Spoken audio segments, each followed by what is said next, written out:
Hello everyone, welcome to nursing radicals YouTube channel. आज के इस वीडियो में हम बात करेंगे अपकमिंग नर्सिंग एग्जाम के लिए मल्टीपल चॉइस क्वेश्चन को। फर्स्ट क्वेश्चन है हमारा, a nurse notices the patient oxygen cylinder is almost empty during oxygen therapy, what should be done first. एक पेशेंट का ऑक्सीजन सिलेंडर है जो कि ड्यूरिंग ऑक्सीजन थेरेपी ऑलमोस्ट खत्म होने वाला है, तो इसी कंडीशन के अंदर फर्स्ट क्या करना चाहिए। Option A, ignore it. Option B, replace with a full cylinder. Option C, stop oxygen therapy. Option D, inform patient only. Right answer होगा हमारा यहाँ पर option B, replace with a full cylinder. आप यहाँ पर देख सकते हैं ऑप्शन ए के अंदर हमें दिया गया इग्नोर इट। इग्नोर इट हमारा राइट आंसर नहीं होगा, क्योंकि इग्नोर करने से पेशेंट की कंडीशन वर्स्ट हो सकती है। हम इसे रिप्लेस करेंगे फुल सिलेंडर के साथ में, क्योंकि यहाँ पर पेशेंट को ऑक्सीजन थेरेपी चल रही है। अगर हमने इसे बंद कर दिया तो हाइपोक्सिया हो जाएगा, तो हाइपोक्सिया को प्रिवेंट करने के लिए हमें कंटिन्यूस ऑटो थेरेपी चलाना है। नेक्स्ट आप देखेंगे stop oxygen therapy. Without doctors order आपको स्टॉप नहीं करना है ऑक्सीजन थेरेपी को। इन्फॉर्म पेशेंट ओनली, पेशेंट को इन्फॉर्म करने से हमें कुछ बेनिफिट नहीं मिलने वाला है। हमें कंटिन्यूस ऑक्सीजन थेरेपी प्रोवाइड करने के लिए जो भी उसके इनिशिएटिव है उसे अप्लाई करना होगा। तो इस तरह से आप देख सकते हैं हमारा राइट आंसर यहाँ ऑप्शन बी है। नेक्स्ट क्वेश्चन रहेगा हमारा, a patient complains of dizziness while walking, what should the nurse do first. एक पेशेंट है जो कंप्लेन कर रहा है, वॉकिंग के साथ में उसको डिजीनेस हो रहा है, तो वहां पर हमारा फर्स्ट एक्शन क्या होना चाहिए। Option A, allow patient to continue walking. Option B, assist patient to sit और lie down. Option C, give medication immediately. Option D, ignore complain. Right answer है हमारा यहाँ पर option B, assist patient to sit और lie down. आप यहाँ पर देख सकते हैं हमें क्वेश्चन के अंदर स्पेसिफिक किया गया है कि वॉकिंग यानी कि चलते वक्त उसे कंप्लेन है डिजीनेस की, तो हम क्या करेंगे, सबसे पहले पेशेंट को बिठाएंगे या फिर लाई डाउन पोजीशन प्रोवाइड करेंगे। इससे क्या होगा कि अगर उसको डिजीनेस हो रहा है तो उसकी वजह से वह इंसान गिर सकता है, यानी कि इंजरी हो सकती है। तो उससे प्रिवेंट करने के लिए हमारा फर्स्ट एक्शन होगा कि हम उसे सिट या फिर लाई डाउन पोजिशन के अंदर प्रोवाइड करें। चलिए पढ़ते हैं नेक्स्ट क्वेश्चन की तरफ। A patient receiving IV fluid develops restlessness in warm flush district, what condition is suspected. Patient है जो कि आईवी फ्लूइड रिसीव कर रहा है और उसे डेवलप हो रहा है रेस्टलेसनेस वार्म और फ्लश डिस्ट्रिक्ट। ऐसी कंडीशन के अंदर क्या चीज करेंगे। Option A, pneumonia. Option B, phlebitis. Option C, angina. Option D, dehydration. Right answer होगा हमारा यहाँ पर ऑप्शन बी, फ्लेबाइटिस। अगर कोई पेशेंट आईवी फ्लूइड रिसीव कर रहा है और डेवलप हो रहा है इसको रेस्टलेसनेस वार्म और फ्लश स्किन, यह हमें इंडिकेट कर रहा है इन्फ्लेमेशन ऑफ वेन की तरफ, जो कि जिसकी वजह से रेडनेस, पेन, वार्म जैसी कंडीशंस आपको देखने को मिलेगी। तो आप देख सकते हैं यहाँ पर जो हमें कंडीशंस दी गई है क्वेश्चन के अंदर, उसके अकॉर्डिंग राइट आंसर हमारा ऑप्शन बी, फ्लेबाइटिस है। नेक्स्ट क्वेश्चन है हमारा, if patient has difficulty breathing while lying flat, what position should the nurse provide. एक पेशेंट जो है जब वह लेटा हुआ है तो उसे डिफिकल्टी ब्रीदिंग हो रहा है, तो इसके अंदर हम कौन से ऐसी पोजीशन है तो प्रोवाइड करनी चाहिए। Option A, supine position. Option B, prone position. Option C, Trendelenburg position. Option D, Fowler's position.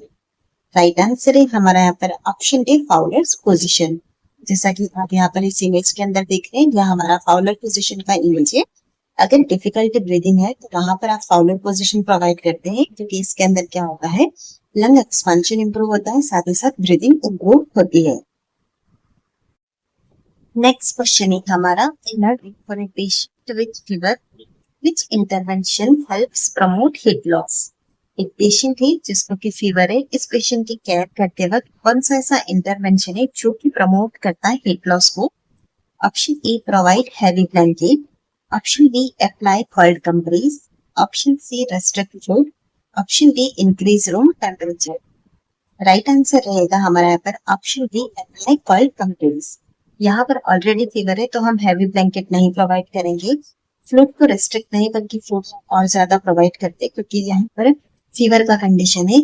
Room का टेम्परेचर भी हम इंक्रीज नहीं करेंगे।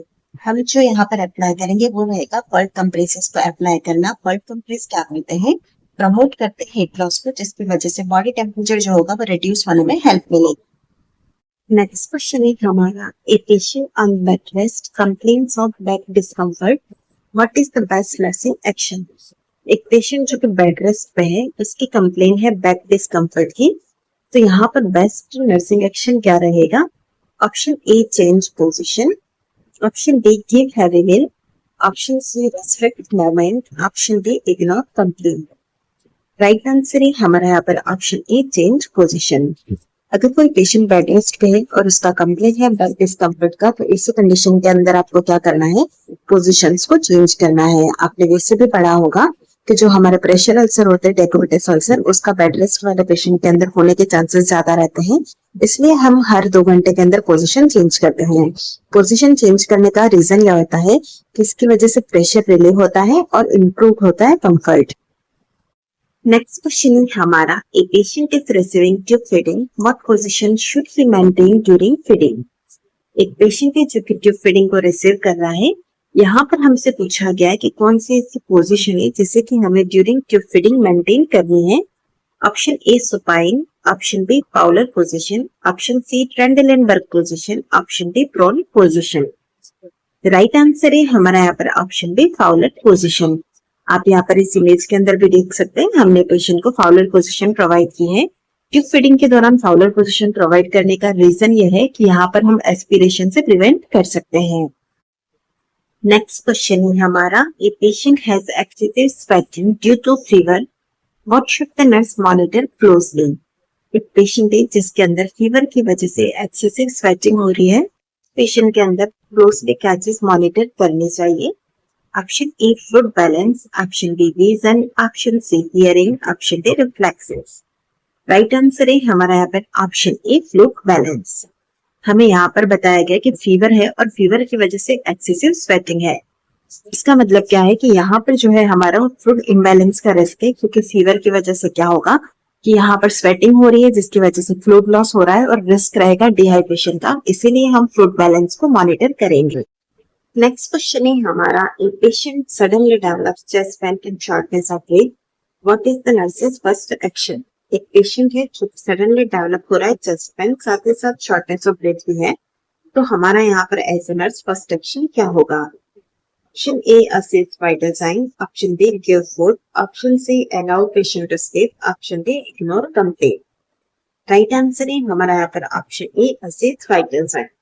आप यहाँ पर देख सकते हैं हमें कंडीशन दी गई है कि सडनली डेवलप हो रहा है चेस्ट पेन और साथ ही साथ शॉर्टनेस ऑफ ब्रीथ भी है। तो यहाँ पर हमारा एज ए नर्स हमारा इमीडिएट असेसमेंट होना चाहिए कि हम उनके वाइटल साइन को चेक करेंगे। वाइटल साइन चेक करने से सिवियरिटी है तो उसे हम इमीडिएट डिटेक्ट कर सकते हैं, साथ ही साथ एक्शन भी ले सकते हैं।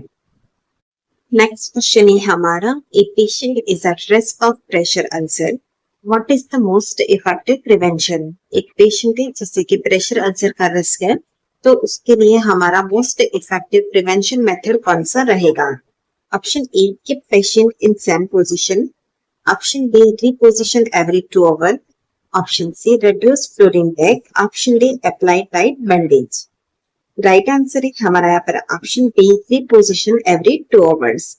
आप यहाँ पर देख सकते हैं हमें दिया गया risk of pressure ulcer. Pressure ulcer जिसे कि हम पेट सोर या फिर डेकोबिटस अल्सर के नाम से भी जानते हैं, और प्रेशर अल्सर को प्रिवेंट करने का हमारा बेस्ट मेथड यही है कि हम पेशेंट की जो पोजीशन है उसे हम रिपोजिशन करें या फिर पोजीशन चेंज करेंगे हर 2 घंटे के अंदर, जिससे क्या होगा जो कि प्रेशर पॉइंट से वहां पर प्रेशर रिलीव।